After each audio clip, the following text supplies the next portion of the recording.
Cofield and Company late night happy hour. Alex Crawford, Steve Cofield. No QAnon Alley, Q Alley. I know she wanted us to stop calling her that, but she's not here to defend herself, so we'll let that one slide. And it's just me and Cofield. And Cofield, before the show, when I checked in here to our broadcast, I thought you were wearing like a cat in the hat type outfit, but then it dawned on me because I know tomorrow is Ash Wednesday. I might go get ashed up, and I might even give something up for Lent this year, which I haven't done in a while, but it seems like a good year to do so. But then I remembered it's Fat Tuesday, so cheers to you, sir. Yes. I'm donning some sort of hat here. I think it's more cat in the hat, but I've got all the beads we've collected, not all of them, in New Orleans over the years. So here's another bead. Yeah. Ready to go. This may be a little break in between what could be a long night. You never know. Oh, like you might go out. We'll see. Wow. Vegas really does party. Well, we're sort of limited right now, but yeah, we did try to go to get some dinner at a New Orleans joint, and you have to set reservations here, and there was like a 3-hour wait. So apparently other people thought of the same thing. So the audience will laugh to get our New Orleans feel, our Fat Tuesday feel. What's up, Cam? Alex, did you give up hair? Growing out the locks, Brady. I'm growing out my hair, Brady. Just turn it back on him, man. Tell him it's for charity. I love when people do that. They're like, "You look like a slob. My hair's for charity." Fuck. You're like, it's locks of love, dude. I actually, in 2015, I grew my hair out pretty long, not that like down to like here, and I was telling people I was going to donate it, but then I just got it cut. Miller J, we will check in with you in a little bit because we are going to mock on Texas, and you can come back at us and call us assholes. I don't know if we are, but I know Californians have been. There's a little divide in this country, and you see it come out when stuff like this happens. It's sort of sad. So anyway, for the Vegas audience, we didn't have many places to go to. I guess we could have gone to the Orleans. I don't know what they're doing, but we actually went to the most New Orleans place of all places in town, one of the Bourbon Street locations in the infamous Bourbon Street chain here, a robust son of Dottie's, which is our big slot hall chain here. So yes, we celebrated Fat Tuesday at Bourbon Street, the bar. Yes. Is that like not cool? I think they're awesome, but basically they're just New Orleans themed slot halls. Okay. But they also double as kind of a cool sports bar. I don't mean the bar itself, but the TV setup is one of the most ridiculous things ever. So Dottie's, I don't even know how many there are in town. Slot halls have kind of taken over Vegas. Sadly, they've bought out a lot of the local bars, and now that we've had this struggle for a year with the economy, they're buying more and more. And all they are is very low overhead places that mostly old people can go to. They've just got a bunch of slot machines set up, very minimal service. You can get some drinks, you get some beers. I don't even know. For anyone who goes to these places like Dottie's, I assume you can get a mixed drink. Can you get a mixed drink? I don't know. But it's put a lot of, cooks out of work, servers, bartenders, because you don't really have to tend much bar. So that's where we are. There's dozens and dozens and dozens of those and all these other offshoots from different companies. People buy cigarettes there. Yeah, that's a good point. I guess you can get cheap cigarettes. So the company that owns it, Alex, decided to buy out more bars, and the theme is New Orleans, and it's called Bourbon Street, and they've got this giant TV wall that's probably, I don't know, like 50 to 75 feet long, maybe longer than that. Yeah, wow. Yeah. But the screens are amazing, and like on a Sunday, there's no one ever there. In fact, there's no one ever at these places, and there's like 8 of them in town. So I think Dottie's kind of needed to open up somewhere else to take care of some business, so they open these places, but they're very basic, and believe it or not, they actually serve some New Orleans food. So I'm guessing it was microwave stuff. They had gumbo and they had red beans and rice. So we're like, we'll just do that and we'll throw some hot sauce in it, and it was pretty good. So we watched the Golden Knights game tonight. So it was fun. It was cool. Cofield, You have some kind of a New Orleans connection. Like, is the I SO really don't. from there? I really don't have any. The connection is my parents, like 35 years ago, decided to buy a timeshare, and they've kept it Okay. ever since. And then they decided to pass it down to us before they pass away. They're like, let's give it to you now. And we meet up with them when they can go, and they've gone like 4 of the last 5 years. And So it's in New Orleans. it's right on it's right on Frenchman Street, which is a little bit, I guess it would be like southeast of the French Quarter. By southeast, I mean like it's across this fucking street. That's great. If you ever look at the French Quarter, like right across the street on the one edge, the eastern edge is Esplanade, and then there's Frenchman's, which is, I don't know why I'm doing like a map with my hands, but there's Frenchman, It's which great has a bunch radio. of music venues, and it actually, the city's come back a lot, so the area we're in is getting more and more built up. We went in October and it was a ghost town. There was no one there. I still can't believe we went, but we had a good time. We went to all the different areas around New Orleans. So New Orleans is kind of like our ruffian Las Vegas with more culture and more history. So we love going there. Man, I've never done Mardi Gras, and I've only been to New Orleans once for like a day, for like less than 24 hours. So I really need. It's on my to-do list. I think you'd love it if you went for like 3 or 4 days. Basically, all you do is walk. You don't have to just go to the French Quarter. If you go there, it's just an open bar area of 8 blocks long and like 3 or 4 blocks wide. And then you go out, you go around the rest of the city. There's all this history, and you can find out about, the French era, the Spanish era, the English, and it's cool. It's a really cool place to go to. And there's great restaurants all over the place. You can never hit all the restaurants all around town. So we have fun. Yeah, I want to go. I'd like to. I just knew you were like a New Orleans. You like went there a lot, and so that makes sense. Yeah, no Bischoff tonight. Who you thought that Alex was Bischoff? Okay, interesting. Who's Bischoff? He's one of our hosts in the morning, and Sports Guy 06 hates him because okay. Yeah, Tyler is a bit sarcastic about local sports, so it annoys a lot of people. A lot of people like it though.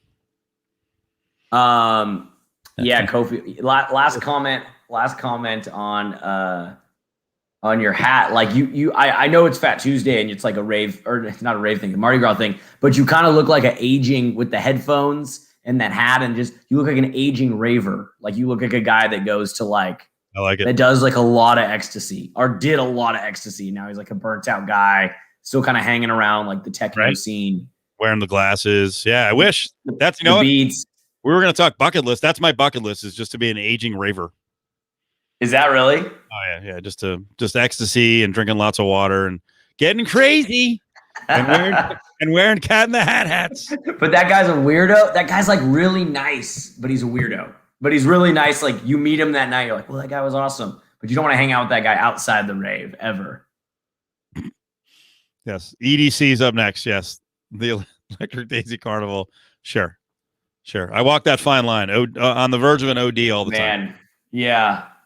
There was a guy in Portland, like a middle-aged guy when I lived in Portland, who he wasn't, I don't know if he was a raver or not, but he would roller skate around like on quad skates. Like I'd always see him just around town roller skating, like killing it. And I was like, oh, that guy's awesome. Like that's dope. Love that guy. And then one time he skated, my friend was having like a house party and like we were outside and he like skated in. Like he like saw that there was a party and like skated in. And then he was a total weirdo, and he had like fallen and skinned his elbow and was like kind of bleeding on stuff. Was like kind of like putting his arm around people and was like, I love you guys, and like blood. And then from that on, so like it's like before that I was like, oh, I love that guy. That guy's awesome. And then he came to the party and we were like, oh man, like we gotta get this guy out of here. And he's like still wearing his skates in the house and he's like bleeding. That's what aging rave guy is. That's better. I'm gonna crush it down a little bit. But I think you look good. I'm not saying you look bad or like a weirdo. I'm just saying that's what like aging raver is. I get it. Do we go right into your bucket list topic? Because I thought that was interesting. I'd never thought about it. And I know. I want to go into that. So just perishing without really just going after any final wishes. You never thought about what you'd want to do before you die. Well, I guess segue into that. But I was in Laughlin, Nevada yesterday, and got back late last night, and I didn't get to pull any slots. I didn't do any gambling. I was there for about a 24-hour period because we were calling some club football games down in Bullhead City. Oh, you're taking it off? We don't want you to take it off, Cofield. It's too much. I can't hear too well. Okay, well, then we'll let it slide. But I was in Laughlin, and then so me and my broadcast partner had not a long drive, but like a 4.5-hour drive back from Laughlin, 5-hour drive back from Laughlin. And the question came up of if you won the lotto, what would you still like for you? Remember when we talked about if you won the lotto, would you still do radio? And you said yes. I answered that too quickly, though. You guys caught me off guard. Well, yeah, but then I brought it up with so me and my broadcast partner, we're both younger guys, and we both want to get into radio. We want to do radio more. We want to make it a career. And so that came up. And we, after talking it out on the road for a while, decided that, man, if we won the lottery, showing up and doing a radio show every day would actually be fun. Like, we would still do it. Or I would right? If I won the lottery, as a young person who I don't have a career in radio. I get to do, I do a show on Sundays and I do this show and I do whatever I can. I don't have like a daily show. I would use the lottery money to like buy a station so that I could do it every day. So I want to come full circle on your answer where you first said, yeah, I'd still do radio. And then you said, actually, no. And we clowned you and I laughed at you. I was like, Cofield, fuck no, you wouldn't. You'd be on a jet ski doing ecstasy and going to raves. And now I look back and I'm like, no, actually, I think Cofield was right the first time. I think he has found a job and a career that he loves and he would still do it even if he won $25 million. Yeah, I would still do. I wouldn't buy a radio station. I would just start up more of a podcast thing like we're trying to do here, which is, very slow. We'd have a little more money behind it and I would just do that. But I wouldn't buy a radio station. But you're not recalling my answer correctly, though. My answer was ridiculous. You know what I said I would do, right? Yeah, it was something stupid. I remember now that you're saying. My whole point was like I love every part of radio, and that's why I get so worked up when people go after radio. I'm just like, fuck you. But I like every part of the radio station. I'm intrigued by everything. But I actually said I was like, yeah, I would do a lot more sales. And then everyone's like, that's what you said. You fucking asshole. You're going to go out and freaking be a grunt on the street selling radio advertising. I'm like, I like it.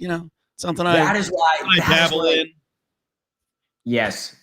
That is why I thought you were dumb. I was like, why would you? No, it was a ridiculous answer.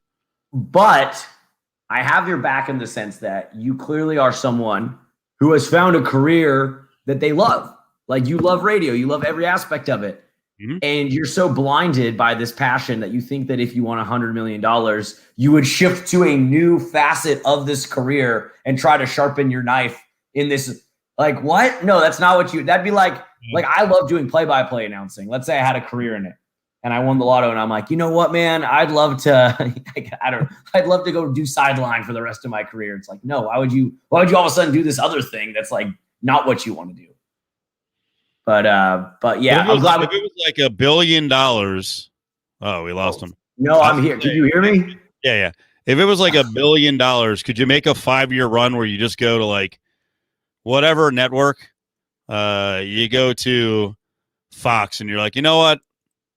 I don't like Joe Buck. I am going to do his job. Here's $25 million a year. I get to do Joe Buck's job. Take it. Now they might not take him out. They might not take it. It's too risky. But if you're like, I want to be on the number 2 NFL broadcast team, here's 25. Yeah. Yeah, I would do that with I would want to do College Game Day. I'd want to be on College Game Day and go to like the big I would want to do the big game each week and then do who's that? Chris Fowler? Is that Fowler? Yeah. Well, I don't think he's doing it anymore. It might be Reese Davis or I don't know who does it. Who the lead is. Who's the lead? It might be crap. I'm trying to think of one of the women who might be the lead because it seems to switch every year. It's not Ponder. Is Ponder on college football now? I don't know. I just remember. Because Fowler would do because I want to do the game day before the game in the morning, and then I want to go do the play-by-play for the game. That's whose role I would buy out. Okay, this is a good segue. This is a good segue into my bucket list question. But before I ask that, let's just go back to the lotto question. Whose job in sports media? Like, what job would you buy out? Maybe it doesn't have to be in sports media. If you won the lottery and you could, like the scenario you just presented, Cofield, you could go to, Fox and buy out Joe Buck and say, I'm going to do his job for 5 years. I'm going to pay you guys for this. Who would you buy out? And maybe it's not even sports broadcasting. Maybe it's something else. Who would you buy out? What job would you do? I'm going to give you a terrible answer, but I do want the no. Well, it's not going to apply, but I mean, it's an honest answer. Yeah, in the chat room, answer this. Who would you, if you go to a network and you're like, you know what, here's cash for the year, you're going to make it up anyway. You could just move the person to another role. I want their job. My answer is going to be cheesy because I wouldn't do it. I don't want anyone else's job. I like my job. I like doing sports talk radio in Vegas. So I don't envy Joe Buck or some play-by-play person or someone on a TV talk show. Like, I don't want to be Nick Wright. No, I mean, I think Nick Wright's awesome. I just don't. No, sorry, I shouldn't lie. I don't have a desire to do that. I'm being honest. No, you're right. I mean, I feel like you've kind of like found enlightenment in your career, like you're kind of like you found, you're at peace. I think that's enviable. I'm older. I've gotten to do a bunch of different things that are cool. Maybe I don't know what I'm missing out on. And, being Jim Nantz, you get the hobnob with all these people. Maybe it would be something cool. I don't know. Like, I saw Nantz from Brady said Nantz, football, basketball, golf, etc. I don't know that I'd want to be Nantz in life, like around the games, because I think Nantz rolls with a pretty lofty crowd. I don't think I'd be comfy in that kind of crowd. Is that overanalyzing it? Now, because now I'm like, wait, would I want to be their entire life? Would I want their entire existence? No, I don't. Yeah. Like all of a sudden you're just in Nantz's shoes, like with all his friends. No, but I feel that the guy. I think they got divorced because the guy's a creep.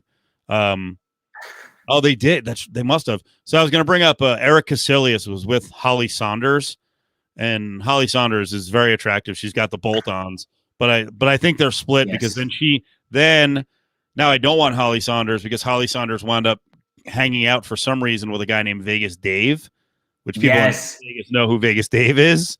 I know who yeah. I retract all of that scenario. I apologize. That was a terrible idea. And I think you could even go cross-platform in the sense like you could have said Tucker Carlson if you wanted in this instance. Oh, wow. Because I know you like, I'm not saying, I know you like people like that. I just more so mean, I know when we get on the topic of like a Tucker Carlson or Sean Hannity type, I know you've always said they've got a good thing going in the way that they're kind of gaming the system. Like, do you want to give that a stab? That would be intriguing. Would you be fired up to do that? Could you do it for a year knowing that you'd walk away? You probably damaged society a little bit, but so what? You made a lot of money, and the joke is on everyone else because essentially you're just faking and playing a bit. Like Alex Jones. Like, do you get to be Alex Jones for a year? Would you do it? Man. I don't actually think I have it in me. I don't think I have it in me to do that. Now we're expanding it too much. We're not doing dream sports job. It's a broadcast. It's some kind of broadcast. No, I'm expanding it. I like it. Flag guy at NASCAR or starter pistol guy at the Olympics. I mean, what if you pay $25 million to be the starter pistol guy at the Olympics? It's like, man, you could have done this for like $100K. Thanks for the donation to the USOC. We appreciate you. Well, who was it in the chat that said DJ at the Spearmint Rhino? Because I have always wanted to be a strip club DJ, and like, I don't think the term is PA announcer, but I guess maybe MC. You know what? I think it falls under it is in this category. Technically, it is a broadcaster. Yeah, I mean, they deserve to be treated the same as guys like you and I, Cofield. I'll tell you, back in the day in Vegas, we used to do a lot of shows at all the clubs, but at Cheetahs. Cheetahs was our home. Cheetahs in the Gallardi era, which is a very local reference. The Gallardi family had businesses. They owned Cheetahs. And to be the DJ there on one of the shifts would have been pretty cool because I think there would have been some side benefits. Oh, I like that. Yeah. You know what? That might be the answer for the dream broadcasting gig that you would have to buy yourself into. That could be it. And that is definitely one that you could buy yourself into, like without a doubt. And it wouldn't be $25 million. So smart, hey, here's $1 million, Gallardi family. I get one of the DJ shifts. Okay. I inquired when I lived in Portland. I inquired about. I went to Sassy's and one of the other strip clubs. I lived really close to Sassy's, and I just was like trying to chop it up with the DJ. Like, how'd you get this gig? Kind of like, I was like 21, so I was. Or were they very standoffish? Were they like looking down their nose at you, like, bruh, come on? They were looking down their nose a little, which I get because I was like 21 and they could probably just tell like how green I was as a human being, and they were like, "Yeah, okay, guy." But that guy and the other guy both told me that they had to work security too. And these weren't like huge. These weren't probably like Vegas huge strip clubs. They're like, yeah, I was about like, I'm kind of like a bouncer / DJ / like, I just work here. And I'm like, oh yeah, I'm not really trying to do that. I'm not trying to be the bouncer at the strip club. Like, I just want to make the announcements. Like, can't you tell? Like, I work in radio. And they're like, no, dude, like you're not ready to be a bouncer here. So. Jim Gemma with the comment, you need to ask Willie Ramirez about the DJ or about DJing at clubs in the day again. Man, like I said, Jim, that got me really scared. There was so much blow talk on that podcast that night. I can't go down that path again. It was freaky. So Willie was recapping 80s and like late 80s, early 90s and how out of control it was here in Vegas with cocaine. I'm like, not my thing. Not my thing. The DEA is gonna listen to this. There's no statute of limitation. Like, dude, Willie, they're still looking for you. By the way, did you see this joke today with Colin and hat on backwards take for Tom Brady? Oh my God, dude! Have you heard this one before? No, I know you're leading the show, but just to butt in here real quick. Have you heard Colin's hat on backwards take? Yeah, what hat on forward stands for Hall of Fame. Like back when they start wearing the backwards hat, they're slipping. That's why Tony Romo never won. That's why Matthew Stafford can't win. Exactly. And we could not think of the first guy he went in on with hat on backwards. It was Romo. Yeah, I remember that. I think I was in like high school right after. Like I remember even at that time in my young moldable age being like, I think this is a stupid take. I hate that take. But I didn't hear. What did Colin say today? Well, he changed his tune. First of all, if you go back, he did it with Wentz, either this past fall or the fall before. We can listen to it here. Let me see if I can punch this up. And I think by now most of us understand it's a bit, but a lot of people don't. You should wear it forward because it protects your eyes. Isn't that why you wear it? But let me just ask you. Let's say twice a year the Eagles ask Carson Wentz to meet with advertisers and suite holders. That's what teams do.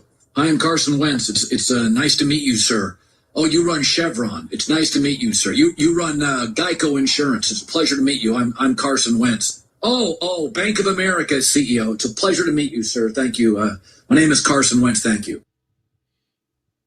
Or, hey, so me and your boys had beers last week. I'm the quarterback. And what we got here? Bank of America. I've never been to a bank. You tell me there's not a difference between this look as a franchise quarterback and this look. I went over this today because I think Adam Hill had forgotten about it. I haven't seen Adam get this mad. I can't even name the last time he got. For folks who were listening today on the terrestrial show, he got so fucking mad, and I was just laughing at him like, dude, I set this up. It's a bit. If you get mad at it, like you're just playing into his hat on backwards guy bit. Why are you getting mad? And he was just like, he could not get off the voice. And it was a whole like, hey, there's a time and a place for things. And, how you dress shouldn't matter. I'm like, Adam, what are you doing? He was legitimately worked up. Adam got hooked. Yes, absolutely took the bait. Hook, line, and sinker. Yeah, Cowherd came out today and was like, well, Brady, Brady's different. Let me see if I can find his Brady take. Okay. Which, again, is just part of the bit. He's freaking playing the audience that wears their hat on backwards and gets all pissed off. I'll find it. So anyway. But you know what? The great thing is people get mad. It is great radio. If that many people get pissed off about a clear bit, you're brilliant. Yeah, that's true. That's true. That is good radio. I'm jealous. I wish I could come up with something like that. It's a great bit. Well, if you had Tucker Carlson's job, maybe you could. Tucker's talented, man. I know people get on Hannity and Carlson. They are. They are talented. Like they're like O'Reilly. I think O'Reilly believed a lot of the stuff he was saying. I don't think it's against their general philosophy, what Tucker and Hannity say, but they take it to such a level. It's insanity, man. Such good actors. They really are. Yeah. I don't know. I don't know if I don't like patting them on the back, but they are good at what they do. So Yeah, can you sell your soul to be an actor and make that much money? That's the decision you have to make. you do hurt society, though. Like you said, you do hurt society in the process. That's without a doubt. Okay, so we run through all that to get to. I'm running a half marathon this weekend. Incredible. It's for my friend. It's for my friend's 30th birthday. He was like, "I'm turning 30. I want to run a half marathon. Like, I want to run a half marathon before I turn 30 or on my 30th, whatever. I don't know when his actual birthday is, but I was like, yeah, dude, I'm in." Well, he's like, "Who's in?" He sent like a group chat. "Who's in?" So there's like 5 of us that are in. And it's not overwhelming. Like, I've ran that far before. I ran when I was in high school. I was pretty like serious cross country runner. So I have ran 13 miles before, but just not recently. So this will be a test for me. This will be a test of my physical fortitude. There's going to be, and I hate to admit this because of COVID, but there will be a small party at the end. I know he has like drinks prepared, and he said like, we're going to get drunk after. My sister's going to bring everyone breakfast burritos. Like, we're going to have a little party. I'm like, okay, I'm in for that. I'm craving social interaction. If I run a half marathon, I think I'm okay to go to this. Now, I say all this to say it's kind of a bucket list thing for me. I really would like to just, as someone who runs, check the box of a full marathon, just because it's like, okay, running's been a big part of my life. I grew up, running cross country. I was serious about it. I'd like to just say, hey, I've actually ran that distance. So this is a semi bucket list because I feel like I got to walk before, or crawl before I walk, or whatever, walk before I run. So semi bucket list, which got me thinking about, if I run a half marathon, I deserve COVID. Got me thinking about bucket list things. What do you have to do before you die? Like, what do you want to do before you die? What's on the bucket list? Today I was thinking like, this is something that actually might appeal to you, Cofield, or you maybe already did this because of your upbringing. You're like, what's he going to say next? I really want to own like a hot dog stand. I really want to own like a hot dog restaurant at some point before I die. That's not my main thing on bucket list. That's probably not even top 10, but I was just really diving into it today in my brain. And I was like, man, I've always really wanted to have like a hot dog place. I've got a lot more, but that just got me thinking. And I would love for the people in the chat to chime in. What are some bucket list things, like legit bucket list things for you? I know there's a range from running a half marathon, like, yes, I can go do that on Saturday, to opening a hot dog stand, which I might not do. It might not be realistic unless I really put my energy and effort behind it. But Cofield, what are some things for you that you want to do before you die? I want some suggestions from the chat room. Well, let's see. First of all, I should sell deli meat out of the garage. Okay. I could do that. Well, see, the reason I was talking about the hot dog stand, and I was like, well, Cofield grew up in like a kind of like a deli household. Like there might have been a hot dog stand in the family. My dad actually drove a truck that served Italian ice. It was like little that's awesome, with the stupid music and everything, and you're the joy of the neighborhood. I think he did that for a couple of years. So, and we found no bodies. We found no bodies around the property. So I think he was on the up and up. He was legitimately selling Italian ice. The hot dog stand is weird. Like, are you talking about like a cart where you're just out on the street, like dirty? No, I'm not. You just want you want a little brick and mortar shop where maybe you're grilling dogs. Are you doing dirty water dogs? No, I want like a brick and mortar. And this, I almost regret mentioning that now because it's not even number one for me. I was thinking about this today, and then I saw a thread on Twitter about hot dog places in LA. And I was like, and it was like a lot, or like defunct hot dog places in LA, places that had closed. And I was like, man, like the hot dog shop, the hot dog brick and mortar is going out of style. Like, and I have a friend, I have a friend who like, I wouldn't say, we like hot dogs. We're like, we always joke about like hot dog stuff. And I texted him, I was like, we got to open we got to open a hot dog stand before we die. And he's like, yeah, bro, I'm in. And so that just kind of got the wheels turning.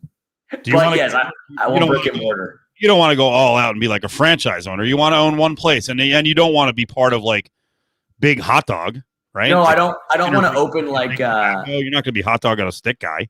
I don't want to open like a Wiener Schnitzel in Barstow. Like I don't want to own 10% of a Wiener Schnitzel franchise.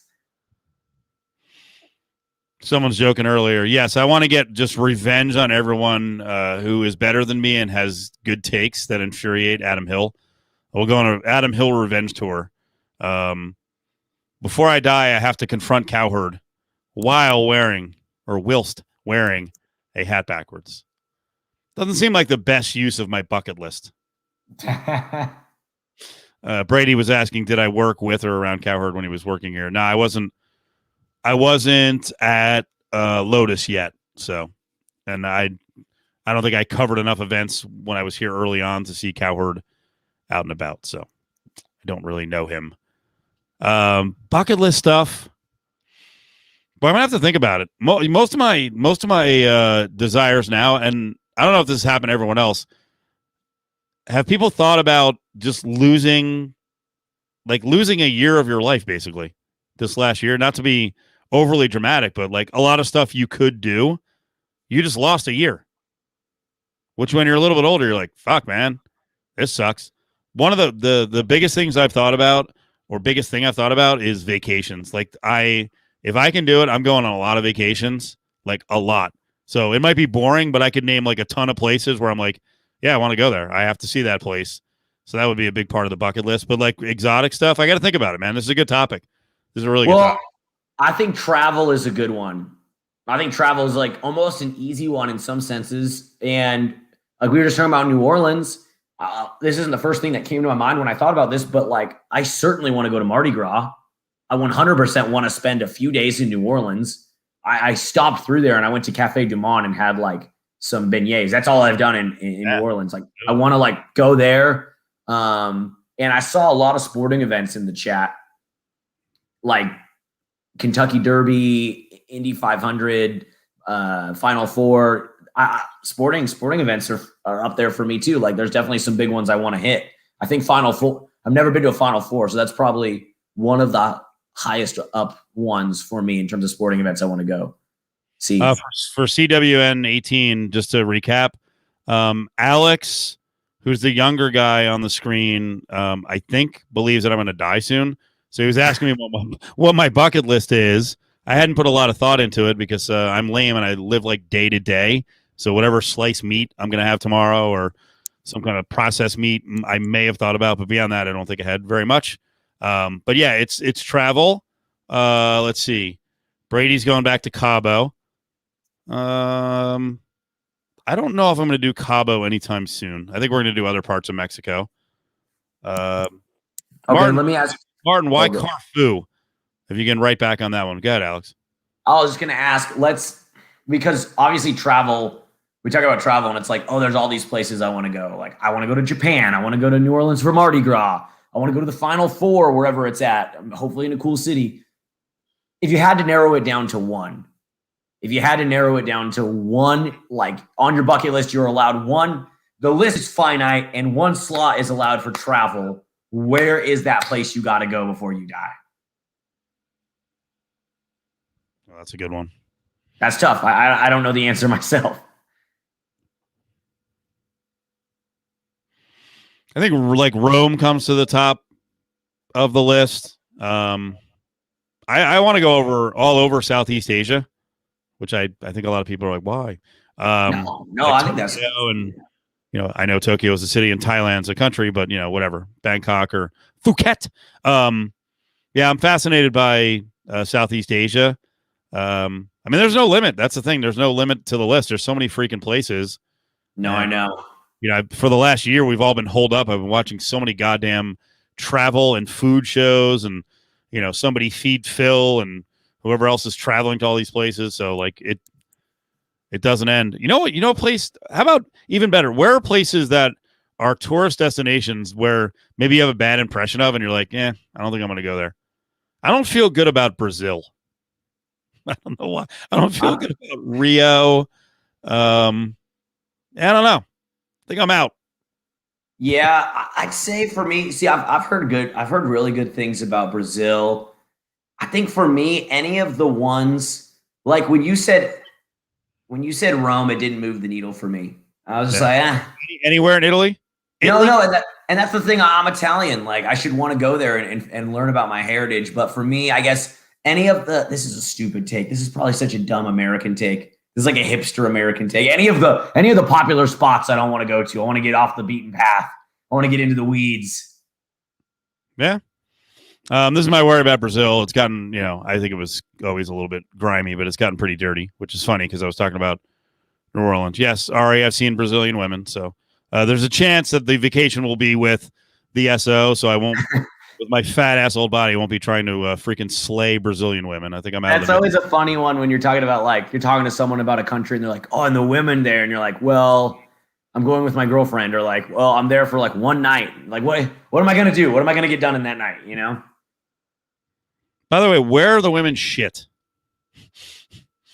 Like, What do you are mean? you they're not good. Like England, their fucking teeth. Like what?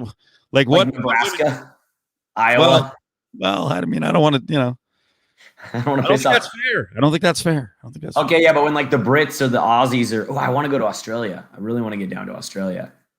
Yeah, when the Aussies are talking about like coming to America, they're oh yeah, the women in Bakersfield, they're not. That's not moving the needle at all. Yeah, I went to Bakersfield once. I'm not going to do what Adam did and just slaughter the town, but one time was enough. Bakersfield, yeah, Bakersfield. I don't believe this about when people start talking about where women are bad. First of all, who am I to say? Secondly, it's so bad. This convo is so. Allie's gone. Let's talk about where women are ugly. It's not all looks.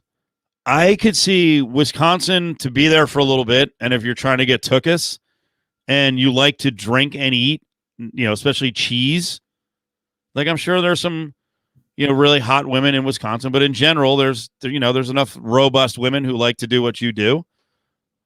That's true. They probably put on the hard hat, go to work. Well, that's another thing. You don't want to be with someone who's not going to be a worker. I could see Wisconsin being quite bountiful. Yeah, well, on that note, it's like, okay, where are the women hot, but where are the women down? Where are the women down to party at? That's really what we need to know. You know what I mean? Like, where are the women down to get turned up? And eat cheese, hot women. CWN, the more you drink, the hotter they get. So anyway, I didn't mean to ruin your bucket list. I'll come up with some crazy stuff, but yeah, it's mostly travel. Well, let me jump in real quick, Cofield. When you were talking earlier about, do you feel like you lost a year of your life with COVID? Yeah. I feel that way because I lost pretty much my whole 29th year, like the last year of my 20s. That feels significant to me. I was like, oh man, like this was a year, like I had a lot planned. Career-wise, I was hoping to like make growth in these areas. Just in general, like I had a lot planned for, your late 20s, like shit's happening. Like I'm not even settled into where I want to be. So I'm like, I'm kind of just, I felt like that whole year I was like waiting, like, just waiting around. Like, I didn't have like a son or a daughter to like, well, at least I got more time with my family. It's like, no, man, like now I'm 1 year further away from having a family because all this shit isn't figured out yet. So I always think, for sure, I'm happy, like, take life as it comes. But when we're really getting down to it, I kind of do feel like my 29th year would have liked to have done more in that for sure. Doesn't everyone have to be motivated to make up for the time? You know what I mean? Like the next couple of years, like especially if you're, hey, I'm trying to aspire to be a certain thing, like you just lost a year. Like you better get your fucking ass in gear, right? That's how I feel right now. Yeah. I feel like I'm doing twice as much. Like as I was prior to COVID. I'm like trying to pack stuff in now that like things are coming back and I can see I'm like taking acting classes, doing play-by-play, like trying to work twice as many jobs as I was before to save money. I'm like, I need some Adderall or something. Oh, look at Jay Lawrence. So now this is smart. This is what people don't do. He got most of his bucket list traveling done in his 20s. That is brilliant. I'm so jealous of people who did that. I had a girlfriend like early to mid 20s, and when she was like whatever 19, 20, 21, when she wasn't going to school, she did Europe, like backpacking on a couple of occasions, did the hostel stuff, and like when she would talk about it, I'm like, God damn it, that would be awesome. And now it's 30 years later, I still haven't done it. So, but it's getting sad in here. But yeah, I mean, I think everyone needs to, freaking wrap their heads around the year being gone and take advantage of what you got. Especially it's been really so like the last, I don't know what it is with media though, like the last month or so has been like really sobering. You're seeing folks pass away at 37, 40. There was a 46-year-old guy, was big with the NFL. He passed away. Pedro Gomez. Fuck. Nightmare. Sekou Smith, who's an NBA writer, he wasn't even 50 yet. So it's go time, everybody. Get your ass in gear. No more anymore, Ari. No more one. Man. I tell Ari every day, if you don't like Lotus, you want to get the big raise somewhere, you got to go somewhere, brother. Don't look at your current situation and go, I can wait. Like, you can't wait. Let's go. That's all. I mean, that's how I feel right now. Like, people are dropping like flies. One of my friends, best friends, a female, like just got cancer. Like, at my age, another person, like people are dying. But I guess now, instead of a year ago, instead of being like, oh shit, this sucks, I am feeling motivated. Like, I am feeling like, oh my God, like bucket list topic here. What do I need to get done before I die? Or at least what path do I want to be on? That's how I feel. I don't know, man. Aaron, I get it. Like, I haven't been panicked, and I've mostly enjoyed my time this last year. I think, I've achieved decently. I think the show's doing okay. Like, work's been good. Relationship's good. Making some money. So fortunate to have a job. But, if you look at the overall picture, like 14 to 16 months is not really a blip. Like, it's a significant piece of time. It's funny. I was talking to the SO tonight while we were watching sports, and I think she was talking about trying to get out to a VGK game when they open things up. We're going to have fans in our stadiums and our arenas here, we think, Alex, by March 15th, maybe even earlier. Wow. We might have like 3,600 fans at the Golden Knights games. I was actually saying to her, do you think like a year and a half from now, when people are getting to go to games and it's sort of back to normal, do you think people are going to look around and go, man, I really appreciate this. Like, I really fucking miss this. Or we just go back to being like, oh, this is the norm. Because I have really missed it. Like, I've really missed, as a media person and some of the jobs I have, like I've really missed having the normal access I have, or, going to a football game, even if UNLV football is not great, and you're doing high school football, man, the ability to walk around the field, be around the players, see the game up close, like that being taken away sucks, man. I can't wait till we're back to normal. Yeah, I kind of had an experience with that yesterday because we were doing play-by-play for some club football games in Bullhead City. So we were staying in Laughlin, but the games were in Bullhead City in a really nice indoor high school stadium, like really nice, state-of-the-art, was just built a couple years ago. We were up in a broadcast booth. It was just dialed in. It was for me, a young broadcaster, was one of the nicest places I'd like gotten to call a game in. But also to set the scene, there was a level of disorganization because it's club football and they're kind of figuring things out. And the league doesn't have everything exactly perfect. And they hired us to come out this is our first time working with this league. They hired us to drive out, blah, blah, blah. I get there, and moments before kickoff, they let me know that, by the way, you're actually the PA announcer. And it's also simulcast. You're the PA announcer, but it's also going out on the live stream, and your color guy can do PA with you if you want. But also, you guys are working the scoreboard and the clock. So kickoff's in 10 minutes, and so we were like, oh, what the fuck? Like, oh my God, like, we got to figure this shit out ASAP. And so I say all that to say there was fans in the stadium, and I ended up doing PA, and it didn't dawn on me during the game, but like, I call, number 2, Demarius Tidwell, huge catch over the middle, first end. And I was kind of doing play-by-play with my PA, creating a blended thing, but then you can hear the kids' parents in that cheering section going crazy.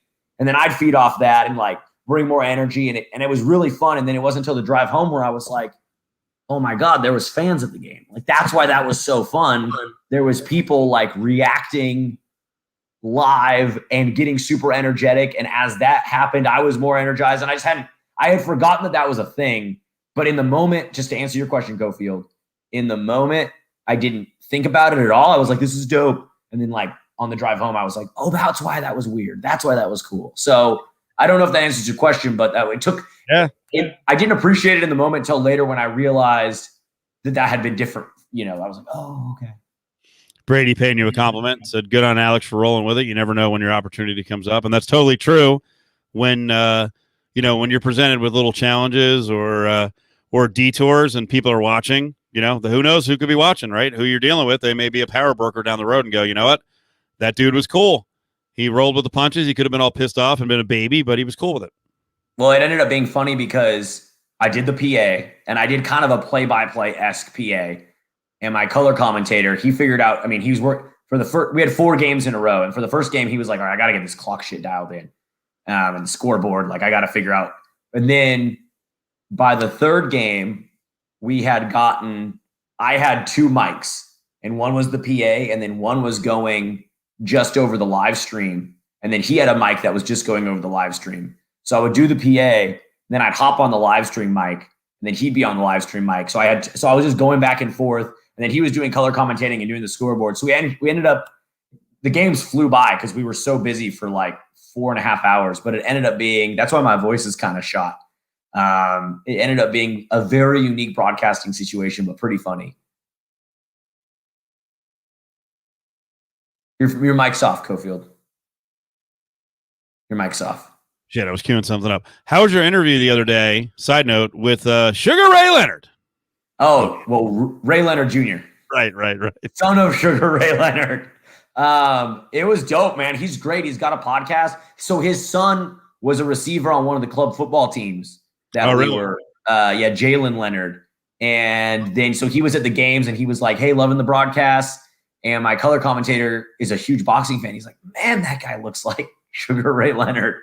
So then he followed us on Twitter and we're like, oh my God, of course. Like Ray Leonard Jr., boxing fan, podcaster, coach, professional speaker. So anyway, he was cool. My co-host, who's also the color commentator, my co-host for my radio show, is a huge boxing fan, like huge.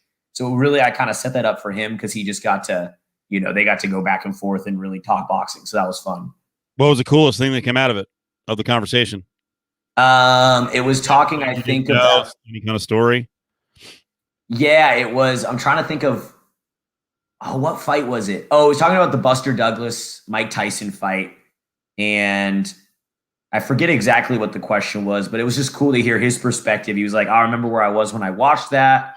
My dad was commentating it. So like this. And so he kind of just had a different view on it than probably a lot of other people. And then also talking about Roberto Duran and No Moss, and asking him if it was really the stomach cramps or whatever. And then hearing his perspective on that and him laughing about that was pretty cool. And for me, like, I just have a fringe understanding of a lot of this stuff. Like I'm not in it. So it was cool to see. It was just cool to like be a spectator to my co-host and him kind of getting into it. And he's just, it's interesting. For me, I was interested in like, okay, you love boxing. Boxing's like, because your dad was this boxer who was, a superstar, it's given you this platform. So like, what are you doing now? What are you doing now to try to bring boxing back into the mainstream more than it has been? So it was cool he's working with the sons and daughters of a bunch of other famous fighters. And they're like trying to do things to just bring boxing more to the mainstream, and like trying to do things like at least to get boxing more in communities so that you start to have like a guy that you root for your community and follow it. That sounds like a huge undertaking, but we'll see. Did you guys talk about his commercials that he did with his dad? Oh, we didn't even dive into that. But he was in that like famous commercials. I think it was 7-Up. 7-Up, yeah. He was little too. I'm just looking at a picture right now. He couldn't have been more than like, I wonder if he even remembers. He didn't look like he's older than like 6 years old.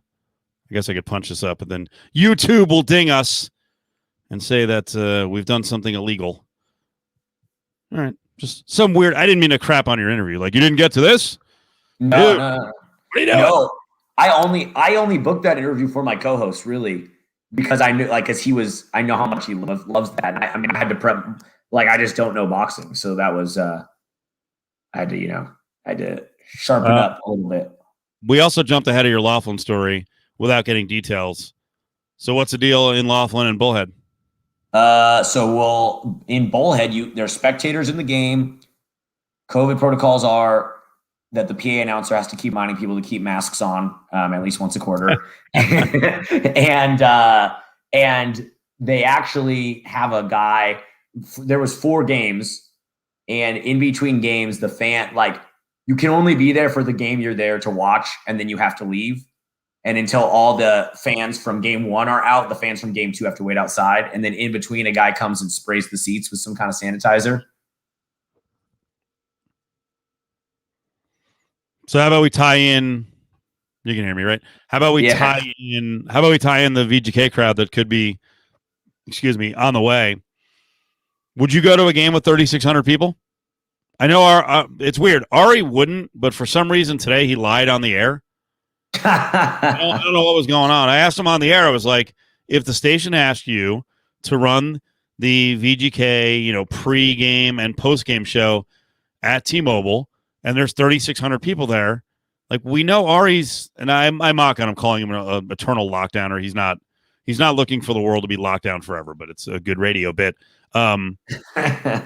You did lie. He said he would go, and then he was like, well, there's some things I'd like to tell them, but they wouldn't listen. Like, yeah, you don't want to go. Just tell them you don't want to go. Our station would not force you to work if you aren't comfortable. And there's a lot of people right now who are not comfortable being around 3,600 people at a hockey game. And I don't blame them. Might not be my feelings, but I don't blame them. Would you go? You'd be cool going? Me? Well, if it was for a work thing, I would for sure go. As a fan, my equivalent would be the Clippers right down the street from where I live now. Like, I'm itching to go to a Clippers game. I'm a huge Clippers fan. And for me, it actually would depend on, like, the gravity of the game. Is this the playoffs? Is this a big game? Like, do I have tickets? Is the Western Conference Finals on the line? Where are we at? Like, then I would go. If it's a random Tuesday night game against the Kings, I'm probably just going to stay at home. But I say, it depends, man. Like, I say all that, but I'm also going to attend a social gathering this weekend. Like, why not just go to the Clippers game, No, I probably wouldn't go. I'd probably wait until it was I wouldn't go if it wasn't an important game. I wouldn't go because I have turned down some invites to things because I was just like, no, I'm not going to take that risk. I'm going to save it. I don't know, dude. I don't know what's going on with Ari. I don't know what he's talking about. He just said a minute ago, I'm sick of being asked questions. You know the answer. I can't say on air. Like, I actually don't know the answer. I was legitimately curious if you would just say, you know what, I'm not working that game. And you have every right to do that. It's just, you're just weird, man. It's weird. I mean, like yesterday at the games we were calling, the commissioners of the league came and, like, we were all doing a maskless halftime interview with no social distancing. And they're like talking to, you were like, okay, this isn't COVID safe, but shit, they're paying us. And damn, this is fun. This is a good interview. So in my head, I'm like, man, this isn't great, but, like, I'm going to do this with these guys. So I don't know where. What do you think Ari's response? Because I think now I know what you're saying. You'd have to weigh the risk and the reward. If you're saying the reward, which means you get paid like shit, it's not worth taking the risk. Then okay, you could say that on the air. There's a way to say it without, like, being a complete douche.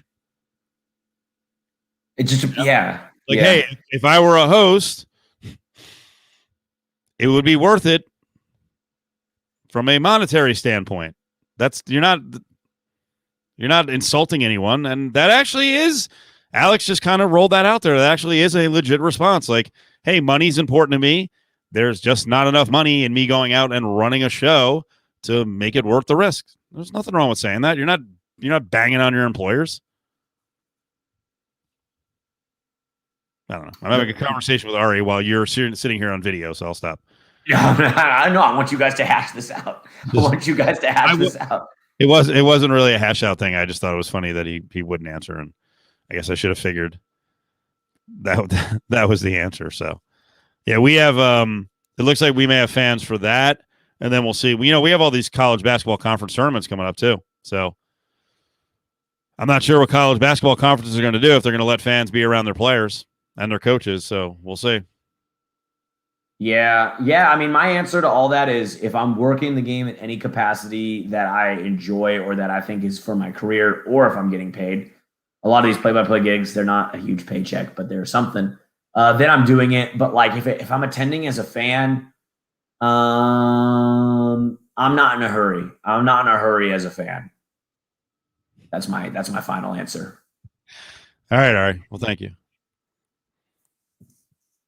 Would you like to see? I'm going to flip the script because it's on your rundown. Would Go you ahead. like to see another like Crazy white person? suburban? You know what? I sent over that it was a white. I don't. I didn't watch the video closely enough. It might not be a white. Okay. It's just it appears to be a suburban house mom making food, and I'm really thrown on this one because I think there's a lot of grossness about it, but I actually believe it could turn out decently. So let me see if I can bring this up here. I'm ready to watch more crazy cooking stuff, though, for sure. We're gonna be a lot more raw. When we punch stuff up, you're gonna find out what it's like behind the curtain. There it is. Okay. 216 spaghetti. You ready? Let's watch this lady work her magic. There in the center. We're gonna do one more. Hi-ya! All right, here's my next set. Oh You God. gotta flip it. All right. What are we seeing here at the start? Do we not like it? I don't like the uncooked pasta on the griddle. I don't like where that's going. I like that. This is the basic critique. The uncooked pasta. Yeah, that bothers me, Cofield. That bothers me. God, can we give it a chance? And you know what? I didn't look. I was looking at the spaghetti and the meat. No surprise, I wasn't checking out the woman. It's definitely a white. That's what we're thinking here. Let me go back to the beginning. White people are always fucking up food, man. And already Brady is saying she might be yoked. Pro martini maker or waker. Bad start. Brady's saying she looks jacked. All right. Damn. I mean, if she's jacked, I might consider This could be a healthy meal. It looks like it's getting there. Ari's making a vicious accusation. That she is Ari high tonight? What's going on here? He's being weird. She kisses her dog in the mouth. Jay Lawrence, is she frying uncooked pasta?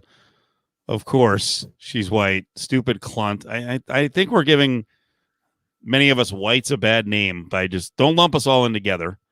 Let's go back to the beginning. In the center. Okay, there's the arm. She's not that jacked.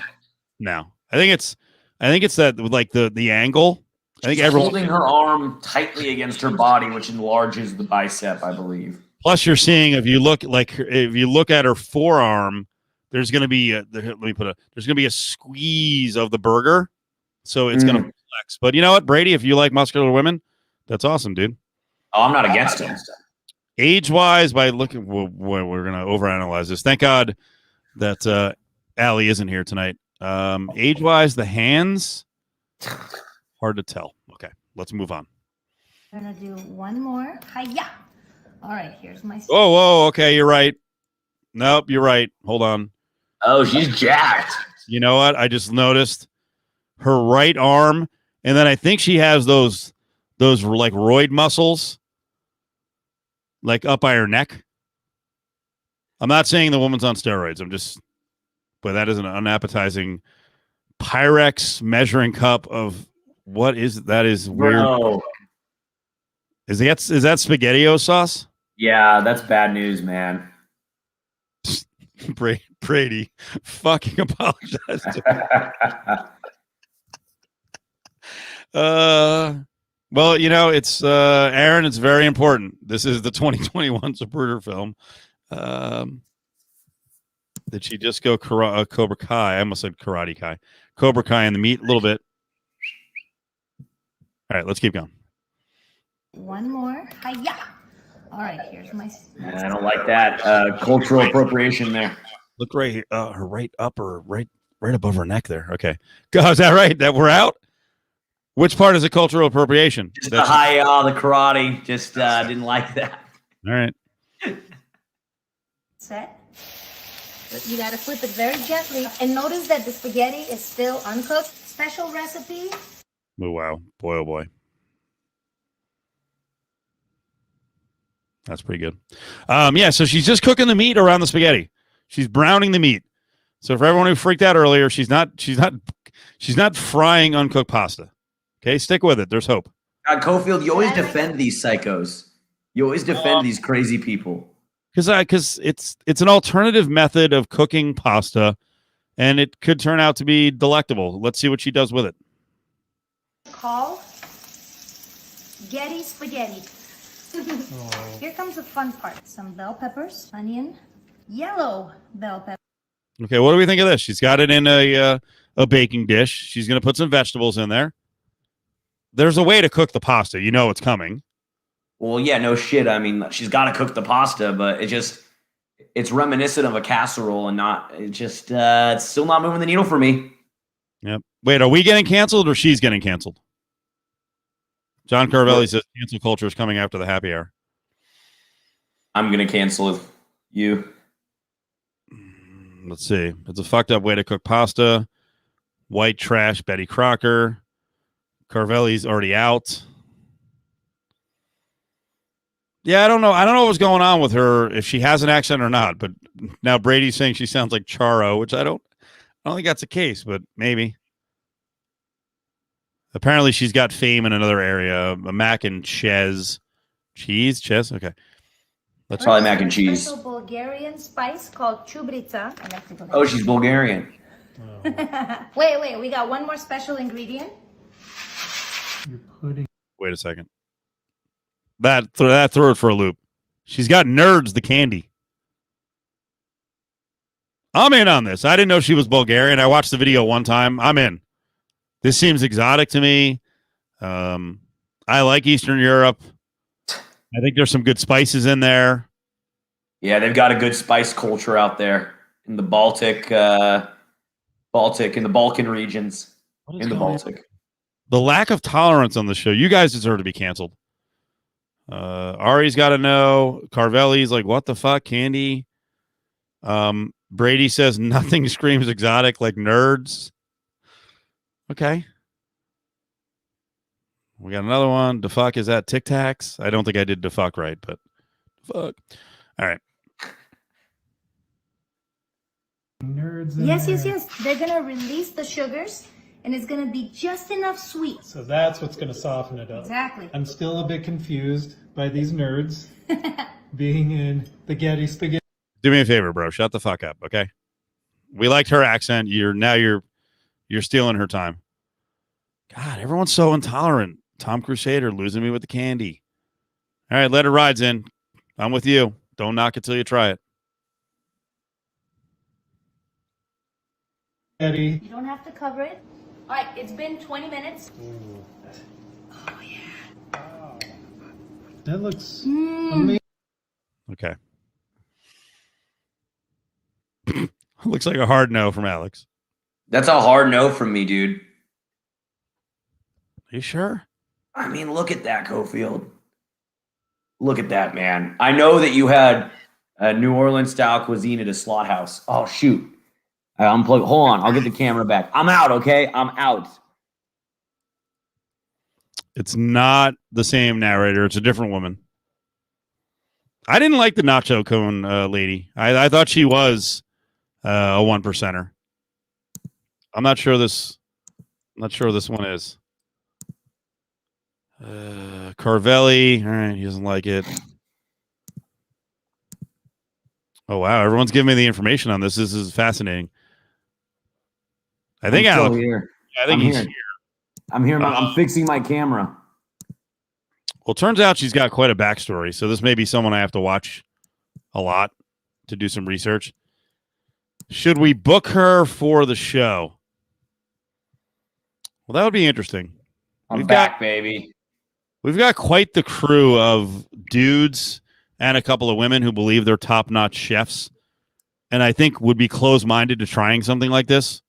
So that could be interesting if we have this woman on, like against a Mark McMillan or against one of our new guys, Dan Jacobs, who's very snobby, very judgmental. I would eat that. I would like to know what the gravy, what the sauce is, because I don't think she ever said it. I don't think is it traditional pasta sauce or is it some sort of Hungarian item? I don't think it's Hungarian. I think it's like, I don't know, man. I just don't know. I don't know how I feel about giving a platform to people like this. Aaron is saying that she's a former Cirque du Soleil performer and a hula hoop champion. And that's all I needed to hear.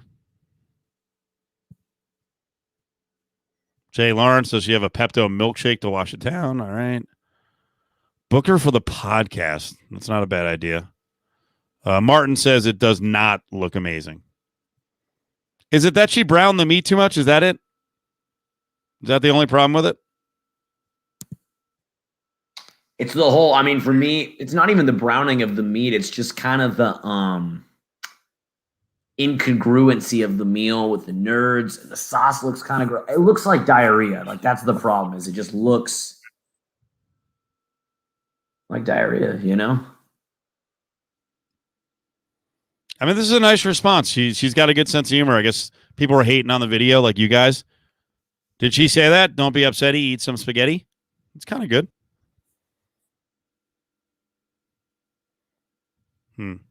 Here's the thing. It seems to me like she barely put nerds on it, and she explained it. Are they still there, though? Did they actually not? They are still there. Oh, man. Hey, Mark and LV's got a good idea. I didn't see that. Where's that? I'm throwing it up. You, me, and Adam Hill judging a chopped style cooking show. Man, if that, I'd drive out to Vegas tomorrow for that. I heard we have a big studio on the way. We're building out like a gigantic studio, so that could be possible at Lotus Broadcasting. That would be with a kitchen for a radio cooking show. We actually, believe it or not, we do have a kitchen at Lotus Broadcasting. We have a nice break room. Somehow they did an advertising deal where they traded out a whole kitchen, so we've got everything. So we could possibly do this. We could possibly do this. Let me ask you this, Cofield, before we continue. You know, you're a radio aficionado. You're a guy that likes the medium of radio and the history of it.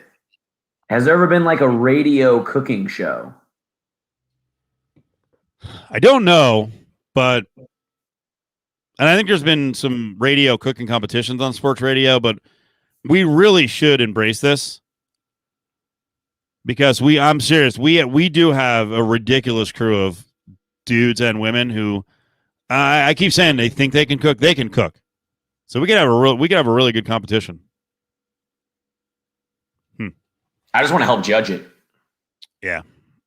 I'm not cooking on it. No, I would have no shot. But I guess you do the West Coast. Yeah, well, no, I was going to say, I feel like I would trust you as a guy that grew up in a deli household, has owned multiple meat slicers. I would trust your opinion on food. To do the prep? Oh, trust my opinion on food? Yeah, maybe. Yeah, as a judge, I kind of respect your opinion. I kind of eat like an animal, though. So I eat anything. I eat like this right here is the kind of thing I would eat. Everyone else is like, that looks gross. I try it. Like, I don't mind weird looking spaghetti and overly browned grilled meat with weird sauce. I would do it. Yeah, you're kind of like does it go, like, is it edible? Put it in my gullet. That's it, man. I'm trying to get rid of this video. There's a new feature on this. There it is. It's gone. It's gone. Well, I think I could do the food prep. I don't think the slicer makes me a candidate to judge or win a competition. Yeah, and Adam's even worse. He's in here making comments. See, I'm a good judge, a very refined palate. You don't. No, you don't. All right, what do we close strong on here? What do we close strong on? I think I'm getting my second win to go do Fat Tuesday. Ow. So I might have to. I mean, you could carry it solo. I could probably join you in 25 minutes when I get to my destination, but I'm not going to make you do that. Southern California is a very exciting place, and you're a young guy, and you've got a big night ahead of you. I wish I did, man. I forgot it was Fat Tuesday. Ooh. I probably, Naked City let me make up my own pizza, and it turned out to be kind of a dud. It's a little too plain for people. A nerds and salami pie at Naked City. Call it the Cofield. Wow, that'd be good. Possible topics to end strong on. One would be we could do something sports related. I think Draymond Green's way too long. I do too. There's too much to dive into. What do you want to talk about? Californians being mean to Texans? Yeah, we could do it real quick. Yeah, let's do it. So Californians are being mean to Texans. Yep. How do we feel about it? Yep. All right, everybody. We'll see you. I feel bad. I feel bad for Texans because they're getting blasted because they're putting up videos all over the place. They really are suffering. The weather sucks. To be days and days without heat is ridiculous. I kind of blurted it out on air, was a little too straight with it, but I'm like, people are going to die. There probably are going to be people who die. And 100%. They're being let down by their local public servants and politicians. They fucked this up. They're being let down by big power, as we'll call it. That's like real, though. It sounds like a joke, but that's real. No, it's totally real. And while, we know Ted Cruz is an asshole, we know there are lots of politicians in Texas who are dickheads. We know Texas tried to sue the rest of the country based on the election results. We know Texas legislators have openly mocked on California for wildfires and tried to deny them aid. We know New Jersey had a bad storm in 2013 with Superstorm Sandy, and Texas voted against it. But just because a good part of the state are a bunch of clunts, I don't think we have to be the same. But I might be wrong. Maybe there's a lesson here, but the problem is the lesson isn't being sent to Ted Cruz and the other assholes who voted against giving money to other states and want to have this rivalry against the rest of the country. The people who are going to suffer, they're people like us, right? Yeah, I mean the lesson isn't for the Ted Cruzes or what's their governor, Abbott, whatever his name is. It's not for those people. It's not for the people at the top. The lesson is for the people that are out there supporting the Ted Cruzes of the world or supporting the politicians at the top. The lesson is for them to realize that those politicians don't give a shit about them. That's the wake-up call, or that should be the wake-up call. Hey, these people in power that are waving this flag, whether it's the U.S. flag or the Texas flag, they're waving this flag. We care about you. We have your values. We have these values at heart. But they actually don't care about the citizen. They care about themselves. They care about their special interests. Again, I mean, it's just proven time and time again. I don't think that this should be a lesson. I'm going to say something that I think people are going to dislike. The fucking whack jobs who were programmed to be lunatics by the internet, who stormed the Capitol building, and in a way, many of them are on one side, right? It's a Trump side, but there are others who went in there and they're like, we're going to get anyone we can. We fucking hate all politicians. In a way, pushing back against the government, the way they did it, the way they were stirred up, not right. But the general thought, hey, we're getting fucked and we're tired of it. I don't care what party affiliation you have in Texas. If you're not thinking that right now, you should be looking up going, as you said, you guys are all, and women, you are all assholes, and you put us in jeopardy.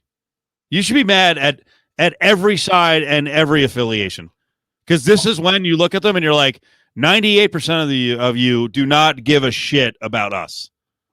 Yes. And on one side, you have people on the conservative side, you have leadership that's more concerned about the Mavericks not playing the national anthem and more concerned about things like that and the Star Spangled Banner and things like that. And then on the other side, you have, on the left, you have politicians more concerned about renaming Army bases that were named after a Confederate soldier instead of getting a stimulus bill passed to actually put money in the hands of citizens.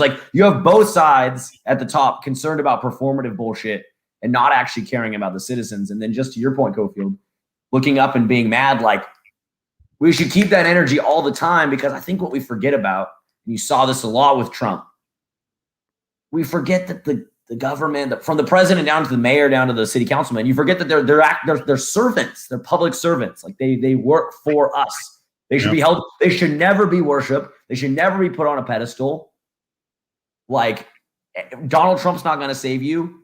AOC's not going to save you. Stop worshiping these people. They serve you, and they should constantly be serving you. If you don't like it, give them an earful. But people they get caught up in the performative bullshit, and they fall for the tricks. They fall for the traps. So. Has good old Joel offered thoughts and prayers? Pray your way out of it. Pray your way to warmth. Yeah. Thanks, Joel. Hey, Joel, can you open up your old Houston arena? Can you open the Summit? No, sorry. Maybe he's done it this time. Maybe he learned his lesson. I would hope, because he fucked up in the past by not opening up his building. A little bit of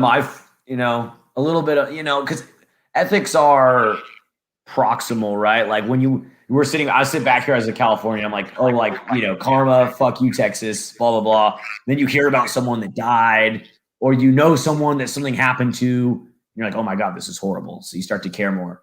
But I was going to say, my first reaction was to be a little bit of a dick towards Texas, because you got guys like, Joe Rogan and Elon Musk.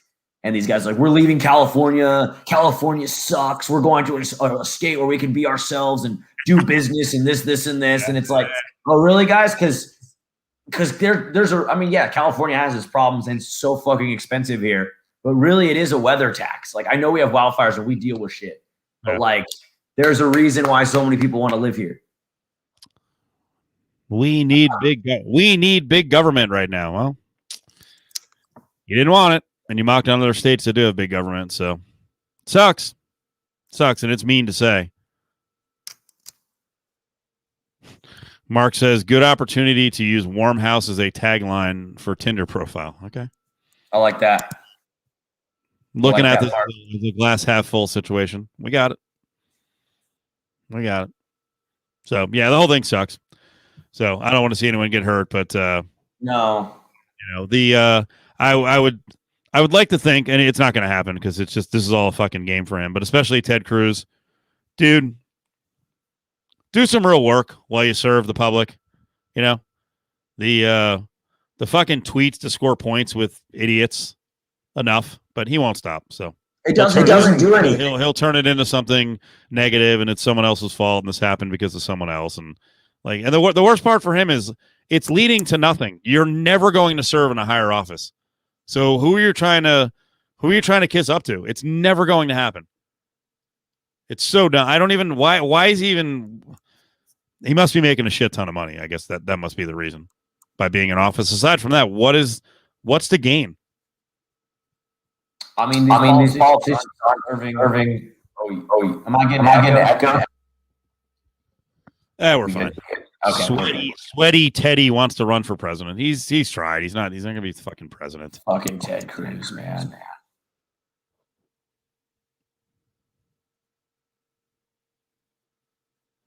Now you think I'm majority leader?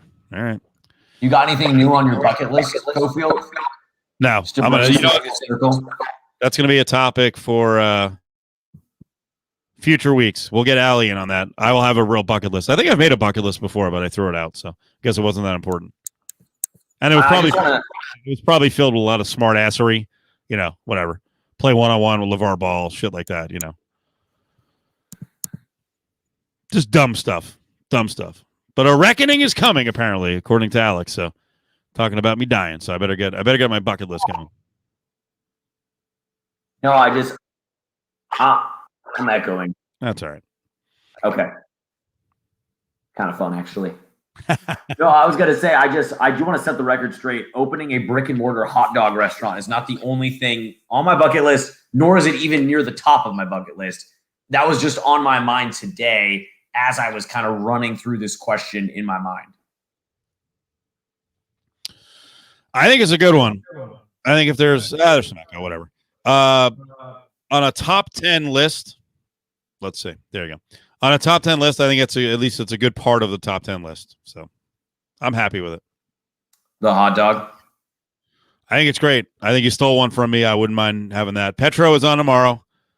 And and everyone else was talking about Ted Cruz. So I think we're done. Alex, great job. Thank you. All our other topics in the rundown are too long to dive into right now. We don't have time.